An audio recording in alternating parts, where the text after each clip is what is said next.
Jadi ini hari pertama aku mau mulai Camino Santiago sampai Porto kemarin dan tadi malam gila. Aku tidur nyenyak banget di sini nih. Porto Spot Hostel.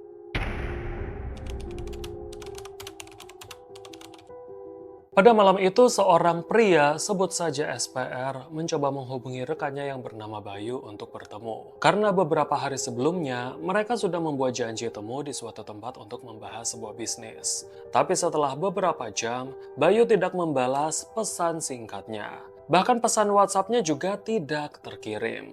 Merasa curiga karena Bayu tidak pernah melakukan hal itu sebelumnya, SPR mendatangi Bayu di rumahnya sekitar jam 9 malam. Sesampainya di sana, dia melihat kalau pintu gerbang rumah Bayu sudah terbuka lebar. Padahal yang dia tahu, pintu gerbang di rumah Bayu selalu tertutup rapat. Saat dia memasuki teras, dia melihat ada bercak darah di sana. Karena takut, dia pun memanggil warga sekitar untuk membantunya sama-sama memeriksa keadaan rumah. Warga yang datang ke sana memasuki rumah Bayu yang penuh dengan bercak darah. Terlihat juga bekas seretan darah yang mengarah dari ruang tengah ke dapur. Benar saja, SPR dan warga menemukan Bayu sudah tewas tertelungkup bersimbah darah di area dapur. Petugas kepolisian pun dihubungi dan mereka datang untuk melakukan evakuasi jenazah Bayu serta melakukan olah TKP. Kasus ini sangat-sangat menggemparkan warga Boyolali. Mereka tidak pernah menyangka pembunuhan tragis akan terjadi di sekitar rumah mereka. Bagaimanakah selengkapnya? Hari ini kita akan membahas kasus kematian pengusaha tembaga di Boyolali.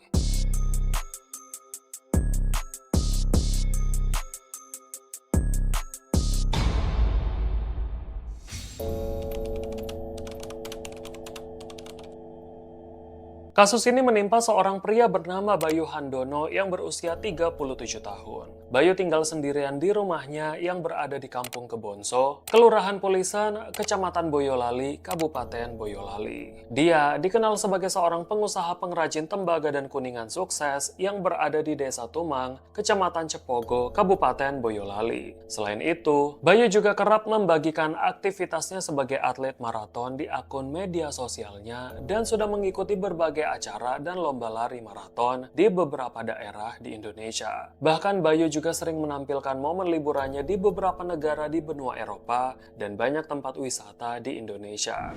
Jadi sebenarnya katedralnya tuh buka jam 9, cuman kemarin udah ambil. Jadi sekarang ini udah jam 8.40 pagi. Mau berangkat. Yeay! I'm so excited. Dia dikenal sebagai pria yang baik hati dan ramah serta mempunyai jiwa sosial tinggi. Dia sering mengikuti kegiatan sosial di lingkungannya dan bergotong royong dengan warga. Bahkan dia juga sering bersedekah.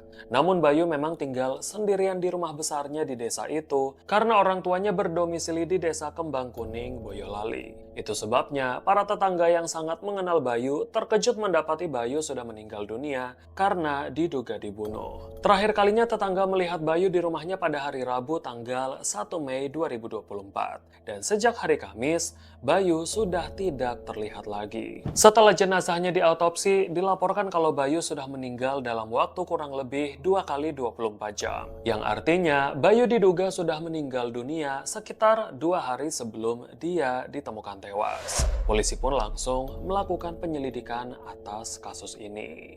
Saat penyelidikan dilakukan, polisi menemukan ada beberapa barang berharga milik Bayu yang hilang, seperti uang dan juga sepeda motor yang dia gunakan sehari-hari. Sementara mobil miliknya masih terparkir di rumahnya. Awalnya polisi berasumsi kalau pembunuhan ini dilatar belakangi perampokan. Namun melihat tidak ada bekas pembobolan paksa di pintu atau jendela rumah Bayu, membuat polisi curiga kalau yang melakukan pembunuhan adalah orang terdekat korban. Orang-orang yang mau berkunjung ke rumahnya biasanya selalu menghubungi Bayu lebih dulu lewat pesan WhatsApp untuk ditanyakan keberadaannya, karena Bayu selalu mengunci pintu dan gerbang rumahnya dari dalam. Polisi pun memeriksa akun media sosial milik Bayu untuk mencari tahu siapa orang terakhir yang berkomunikasi dengannya sebelum pembunuhan. Dan dari hasil penyelidikan, terungkaplah bahwa Bayu terakhir kalinya berkirim pesan dengan orang yang ditemuinya di sekitar rumah sakit. Polisi yang sudah mengantongi identitas terduga pelaku langsung melakukan pengejaran. yang diduga sudah membawa kabur sepeda motor milik Bayu. Keesokan harinya pada tanggal 4 Mei 2024, polisi berhasil menangkap terduga pelaku di area Terminal Tirtona di Kota Solo saat akan kabur ke Yogyakarta.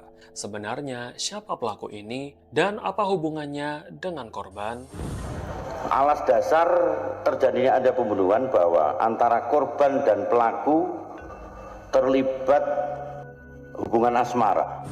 Terduga pelaku bernama Irwan berusia 27 tahun berasal dari desa Ngargosari, Kecamatan Sumberlawang, Kabupaten Sragen. Dia diketahui bekerja sebagai kuli bangunan di Yogyakarta. Saat hendak kabur, sebenarnya dia mau kembali ke mes proyek bangunan tempatnya bekerja. Setelah didalami oleh polisi, Irwan bukan hanya bekerja sebagai kuli bangunan saja, melainkan juga menawarkan jasa plus-plus ke sesama pria melalui aplikasi hijau.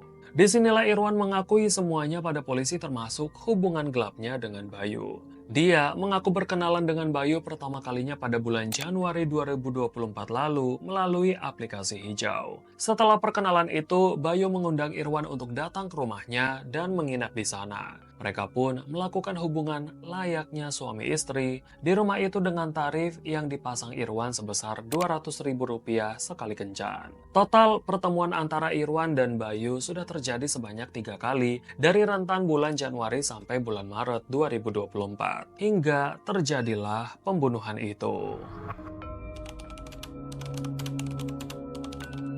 Sekitar jam 4 sore, Bayu menghubungi Irwan kembali lewat WhatsApp dan diundang untuk menginap di rumahnya.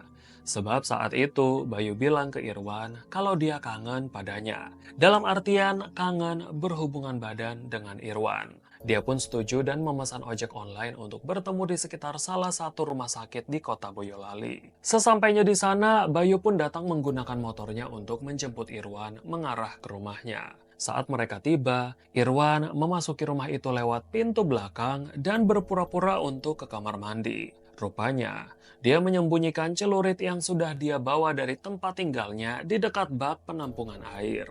Setelah itu Irwan masuk ke kamar Bayu dan mereka pun berhubungan layaknya suami istri hingga sebanyak 2 kali. Setelah selesai melakukan aktivitas itu, mereka mengobrol di ruang tengah dan Irwan meminta bayaran lebih sebesar Rp500.000 karena Irwan sudah melayani Bayu sebanyak 2 kali berturut-turut. Tidak terima dengan nominal yang diminta, Bayu pun menolak dan terjadilah pertengkaran di antara mereka yang menyebabkan Irwan naik pitam. Saat itulah Irwan mengambil celurit yang disembunyikannya, lalu membacok Bayu yang sedang duduk santai sebanyak 6 kali. Rupanya Bayu belum meninggal saat itu. Dengan sisa tenaga yang ada, dia merangkak ke arah dapur untuk keluar lewat pintu belakang. Irwan yang melihat Bayu masih hidup langsung mengambil sebuah palu milik Bayu yang tersimpan di rak sepatu belakang. Sehingga dia memukul Bayu dengan palu itu sebanyak 10 kali, hingga Bayu pun tak bergerak. Untuk memastikan Bayu sudah benar-benar meninggal, Irwan juga menggorok leher korban.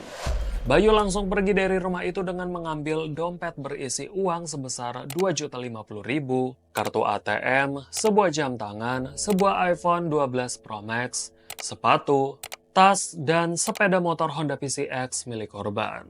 Dalam pengakuannya, Irwan mengaku sayang pada Bayu. Walaupun mereka tidak berpacaran. Irwan mengaku sayang karena Bayu sangat baik padanya. Akan tetapi, dia tega membunuh Bayu hanya untuk menguasai hartanya saat Bayu tidak mau membayar lebih atas jasanya. Serta dia melihat Bayu adalah seorang pemuda yang mapan dengan uang yang sangat banyak.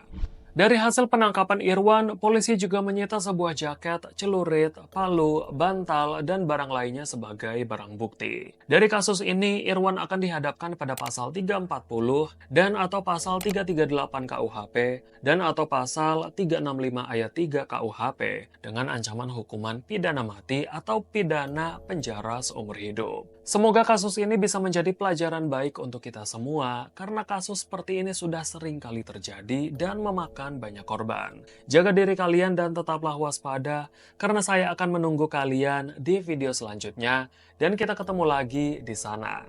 Sampai jumpa.